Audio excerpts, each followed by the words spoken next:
March 17th, 1984. Barents Sea, 200 miles north of Murmansk. USS Dallas, a Los Angeles-class nuclear attack submarine, operates at periscope depth while her sonar operators scan the waters ahead. Lieutenant Commander Marcus Thompson sits in the sonar shack, listening through headphones as the BQQ-5 passive sonar array processes acoustic data from the surrounding ocean. At 0847 hours, the sonar computer identifies a contact bearing 320 degrees, range approximately 40,000 yards.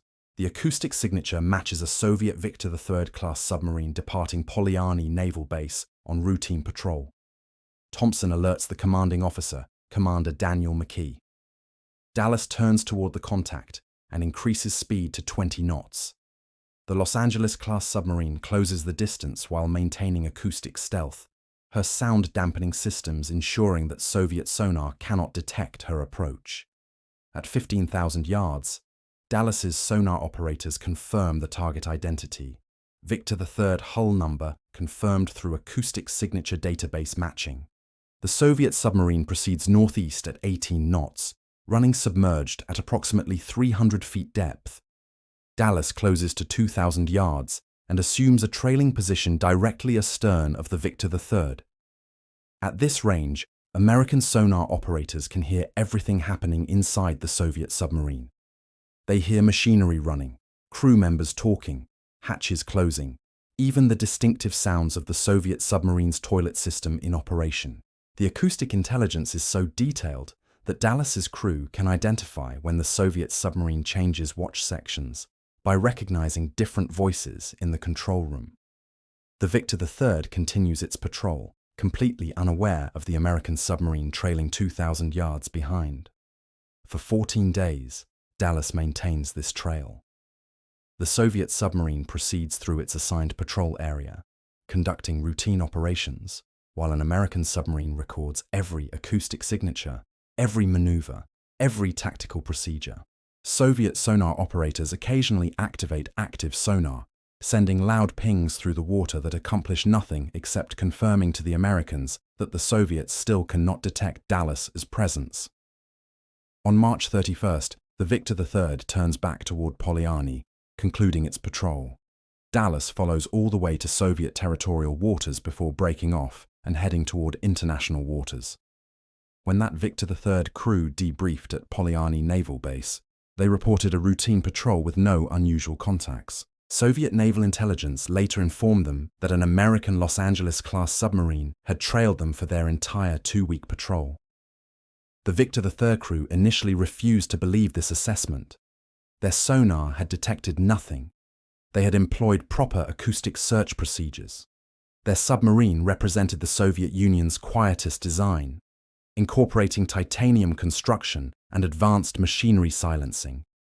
How could an American submarine, larger and supposedly noisier according to Soviet intelligence assessments, trail them undetected for 14 days? Soviet naval headquarters in Moscow received similar reports throughout the early and mid-1980s. American submarines were operating routinely in Soviet patrol areas, trailing Soviet boats undetected, recording acoustic signatures, monitoring exercises, and demonstrating acoustic superiority that Soviet designers thought impossible. The realization struck Soviet naval leadership with profound implications. If American submarines could trail Soviet boats anywhere at any time without detection, then the entire foundation of Soviet submarine doctrine required fundamental reassessment. The underwater balance of power in the Cold War had shifted decisively, and Soviet technology couldn't close the gap. The Soviet submarine force in the 1970s and 1980s represented the largest underwater fleet ever assembled. By 1985, the Soviet Navy operated more than 370 submarines, including approximately 60 nuclear-powered attack submarines and strategic missile submarines. This numerical superiority reflected Soviet naval doctrine, which emphasized quantity as a strategic advantage. Soviet planners believed that large numbers of submarines operating simultaneously would overwhelm American anti-submarine warfare capabilities through sheer volume. Even if American submarines possessed marginally better acoustic performance, Soviet numerical superiority would compensate. The Victor III class submarine, introduced in 1978, embodied Soviet confidence in their submarine technology. The Victor III employed a titanium-reinforced pressure hull that provided superior strength-to-weight ratio compared to conventional steel construction. The titanium hull allowed the Victor III to operate at greater depths while maintaining speed performance. Soviet designers incorporated extensive machinery rafting and acoustic dampening, learning from earlier Victor-class submarines that American sonar had tracked easily. The Victor III represented the Soviet Union's most sophisticated attack submarine design, and Soviet naval leadership believed it achieved acoustic parity with contemporary American submarines. Soviet submarine doctrine emphasized speed and depth as tactical advantages. The Alpha-class submarine, entering service in 1977, represented the extreme application of this doctrine. Alpha-class submarines employed titanium pressure hulls that allowed operating depths exceeding 2,000 feet, far beyond American submarine capabilities. The Alpha achieved sprint speeds exceeding 40 knots, making it the fastest submarine ever built. Soviet doctrine held that these performance characteristics would allow Soviet submarines to evade American pursuit and engage American targets before they could respond. Soviet assessments of American submarines reflected both propaganda and genuine intelligence analysis. Soviet naval publications described American submarines as large, optimized for strategic missile operations rather than tactical anti-submarine warfare. Soviet intelligence noted that American submarines like the Los Angeles class displaced significantly more tonnage than Soviet attack submarines, which Soviet analysts interpreted as indicating lower speed and maneuverability. Soviet doctrine emphasized that their submarines' speed advantages would prove decisive in combat, allowing Soviet boats to control engagement geometry and exploit tactical opportunities. These Soviet assessments proved catastrophically wrong. Speed and depth capabilities meant nothing when Soviet submarines couldn't detect American boats trailing them.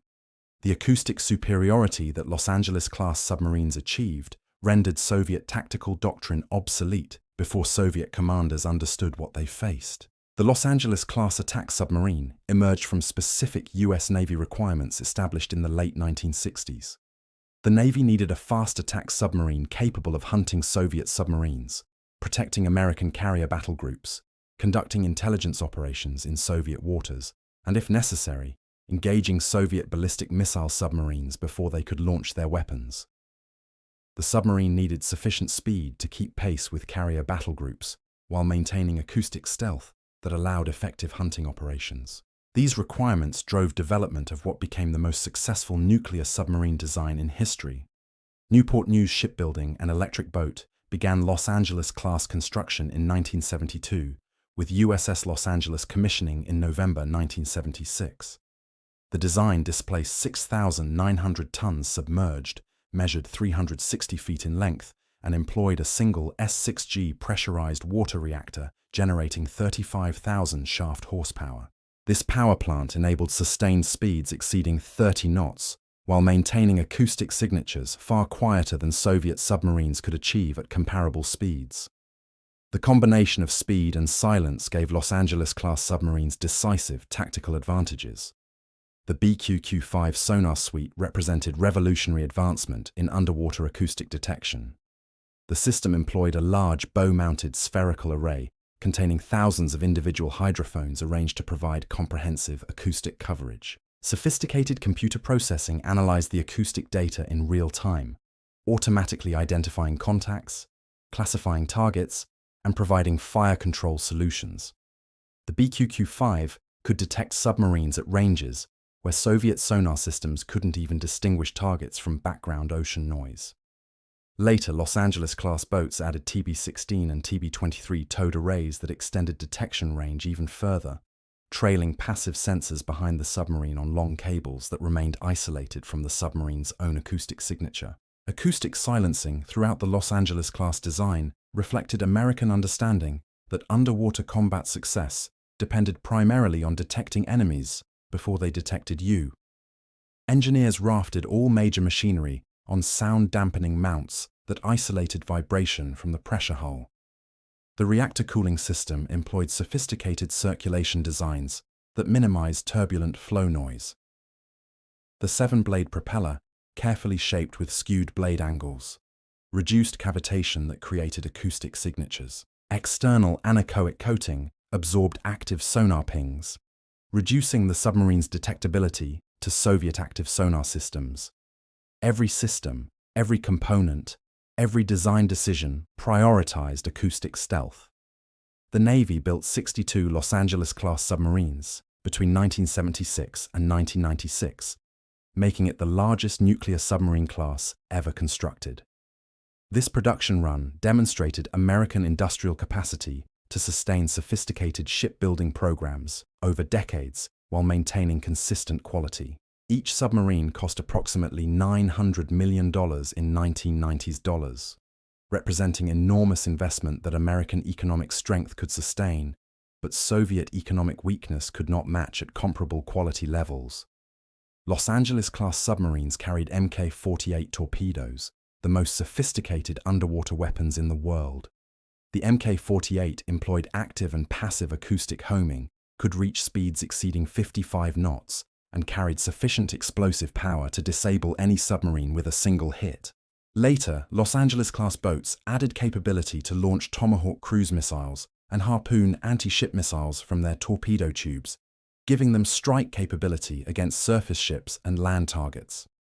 This weapons flexibility made Los Angeles-class submarines effective across the entire spectrum of maritime operations. The incidents like USS Dallas trailing that Victor III in 1984 repeated themselves throughout the 1980s.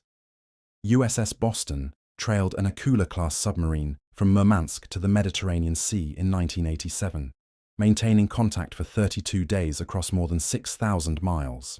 The Akula represented the Soviet Navy's response to Los Angeles-class acoustic superiority, incorporating extensive silencing measures. But even the Akula couldn't detect USS Boston trailing it across an entire ocean. Soviet submarines that were supposed to represent equivalent capability to American boats proved acoustically inferior by margins that made tactical competition impossible. USS Pittsburgh, operating in the Barents Sea in 1989, simultaneously detected and classified 3 Soviet submarines conducting exercises. Pittsburgh's sonar operators tracked all 3 boats, while the Soviet submarines apparently remained unaware that an American submarine monitored their entire exercise.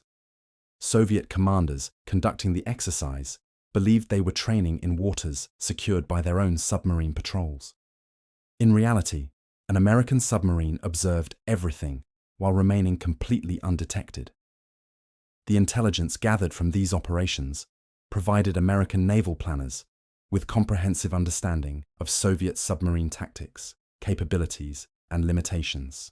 Soviet attempts to counter American acoustic superiority proved counterproductive. Soviet doctrine emphasized increasing active sonar employment when passive sonar failed to detect contacts. But active sonar revealed the transmitting submarine's position to everyone within range, while providing minimal information about American submarines whose anechoic coatings and hull designs minimized active sonar returns.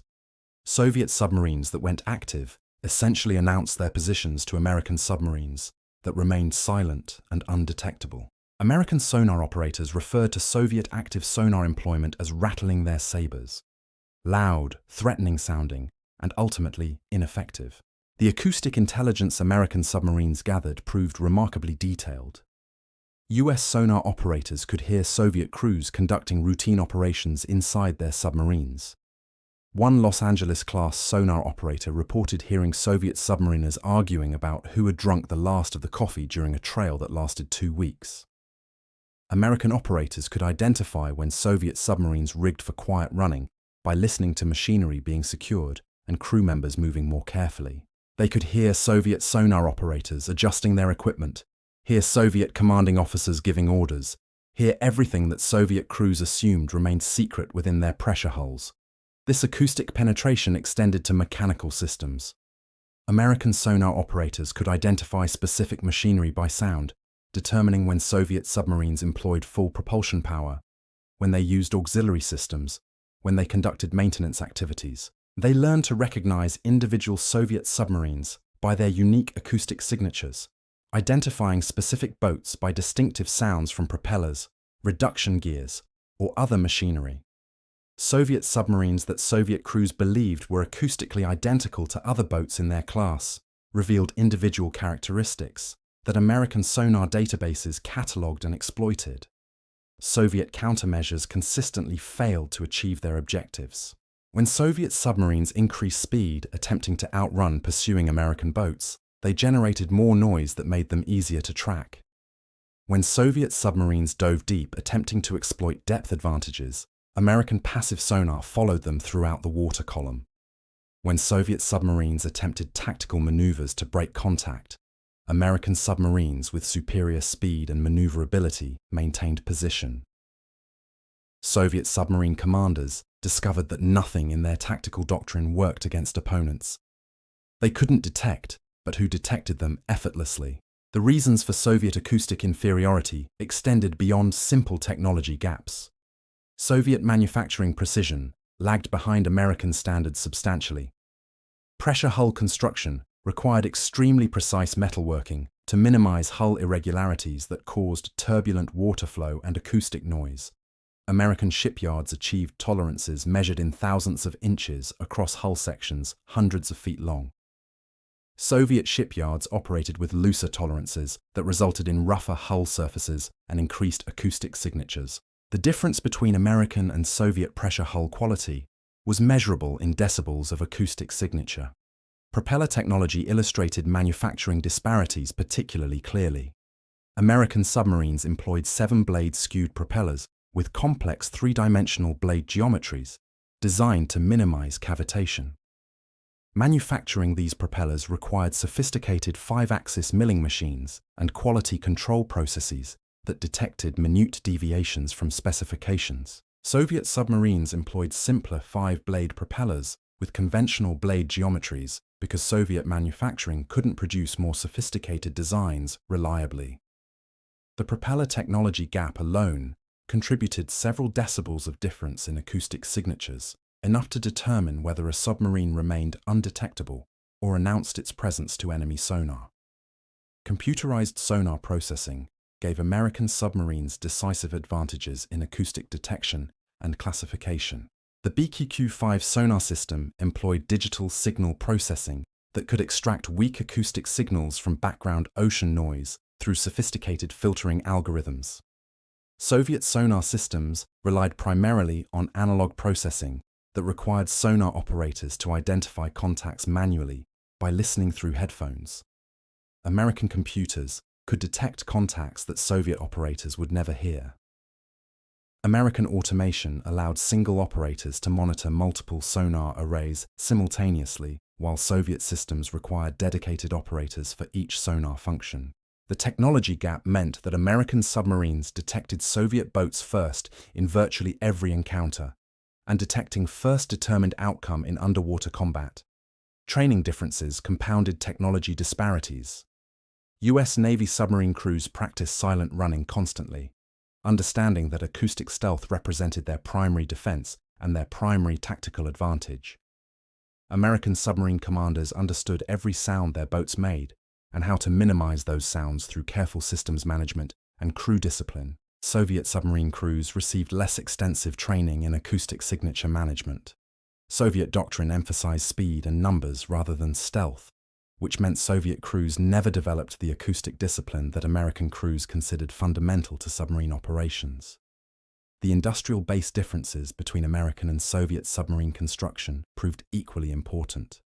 American shipyards built 62 Los Angeles-class submarines with consistent quality across the entire production run. Later boats incorporated incremental improvements in acoustic silencing and sensors. But every Los Angeles-class submarine met rigorous acoustic signature specifications. Soviet shipyards produced 370 submarines across multiple classes, with highly variable acoustic performance. Some Soviet submarines approached acceptable acoustic signatures, while others remained extremely noisy due to manufacturing defects and quality control failures. Soviet numerical superiority meant nothing when American submarines could detect Soviet boats long before Soviet sonar detected anything. Soviet naval leadership recognized their acoustic inferiority by the mid-1980s. Intelligence reports from submarines that discovered they had been trailed undetected accumulated steadily.